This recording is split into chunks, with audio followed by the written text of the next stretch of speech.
নমস্কার বন্ধুরা, আপনারা সবাই কেমন আছেন? আশা করি সবাই অনেক ভালো আছেন। লক্ষ্মীর রান্নাঘরে আপনাদের অনেক অনেক স্বাগত। আজ আমি তৈরি করে দেখাবো ব্রেড আর দুধ দিয়ে দারুণ মজাদার কালাকাঁদ রেসিপি। কত সহজে আর কত তাড়াতাড়ি তৈরি করে নেওয়া যায় এই কালাকাঁদ রেসিপি, চলুন দেখে নিই।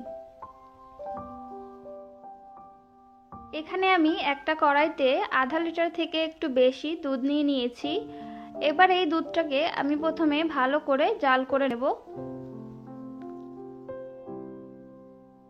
দুধটা যখন ভালোভাবে জাল হয়ে যাবে তখন এর মধ্যে দিয়ে দেব আমি চিনি।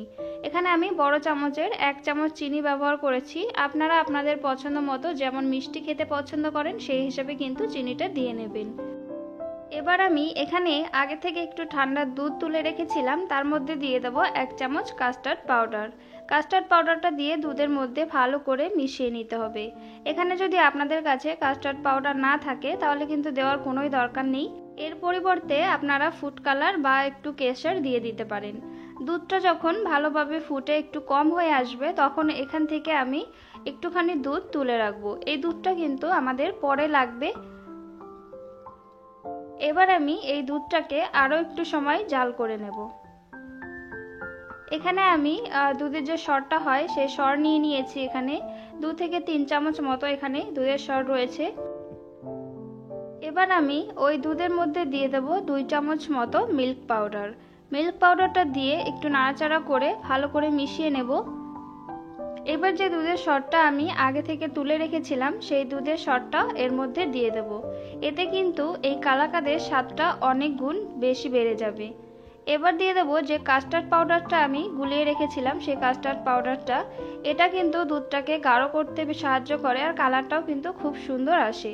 এর পরিবর্তে আপনারা কিন্তু সামান্য পরিমাণে কর্নফ্লাওয়ার দুধের মধ্যে গুলে দিয়ে দিতে পারেন বা 2 চামচ সুজিও এর মধ্যে ব্যবহার করতে পারেন। তাহলে কিন্তু দুধটা একটু তাড়াতাড়ি গাঢ় হয়ে যাবে। দুধটা যতক্ষণ জাল হচ্ছে ততক্ষণ আমি ব্রেডগুলোকে কেটে নেব। আমি এই পাত্রে মিষ্টিটা তৈরি করব, তার জন্য আমি পাত্রটা নিয়ে নিয়েছি। আর এখানে আমার টোটাল 5 পিস এখানে ব্রেড লেগেছে। ব্রেডের যে সাইডের অংশগুলো আছে ব্রাউন অংশ সেগুলোকে প্রথমে কেটে বাদ দিয়ে দেব। এবার এই পাত্রের মধ্যে প্রথমে এইভাবে সেট করে নিতে হবে ব্রেডগুলোকে, না হলে পরে অসুবিধা হবে। আপনারা যে পাত্রে তৈরি করবেন সেই পাত্রের হিসাবে কিন্তু ব্রেডগুলোকে কেটে সাইজ করে নেবেন। দেখুন ঠিক এইভাবে করে আগে সবগুলো ব্রেডকে সেট করে নিতে হবে। আমার চ্যানেলের রেসিপি যদি আপনাদের ভালো লেগে থাকে তাহলে অবশ্যই লাইক করে দেবেন। নতুন বন্ধু হয়ে থাকলে চ্যানেলটিকে সাবস্ক্রাইব করে আমার পাশে থাকবেন। আমি যেহেতু 2 লেয়ারে তৈরি করব তার জন্য 2 লেয়ারের ব্রেডটা আমি ভালোভাবে কেটে সাইজ করে নিয়েছি।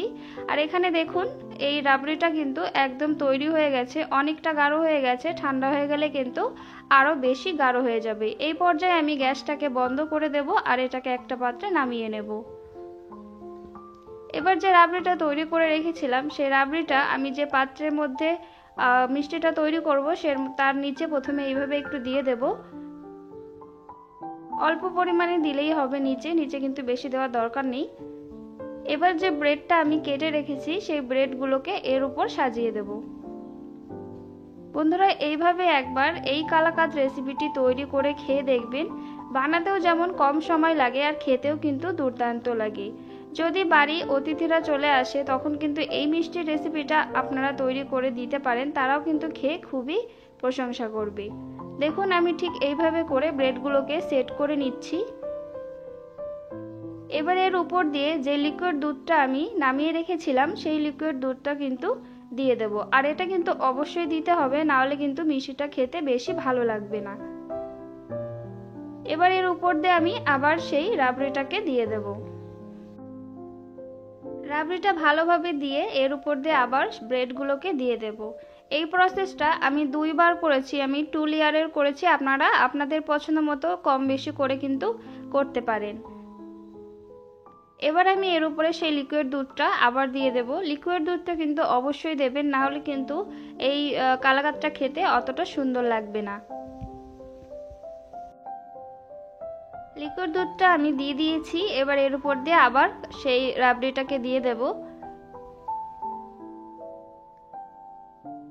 আমি ভালোভাবে রাবড়িটা দিয়ে দিয়েছি। এবার এর উপরে আমি কিছু ড্রাই ফ্রুট দিয়ে দেবো। তার জন্য এখানে আমি ছোট ছোট করে কাজু বাদাম কেটে নিয়েছি, সেই কাজু বাদামটা দিয়ে দিলাম। আর দিয়ে দেবো এখানে আলমন্ড বাদাম।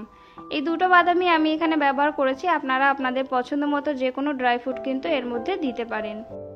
এবার আমি এটাকে ঢাকা দিয়ে 2 ঘন্টার জন্য ফ্রিজে রেখে দেব। আপনারা চাইলে বেশি বা কম রাখতে পারেন, তবে 2 ঘন্টা যদি রাখা হয় তাহলে খেতে বেশি ভালো লাগবে।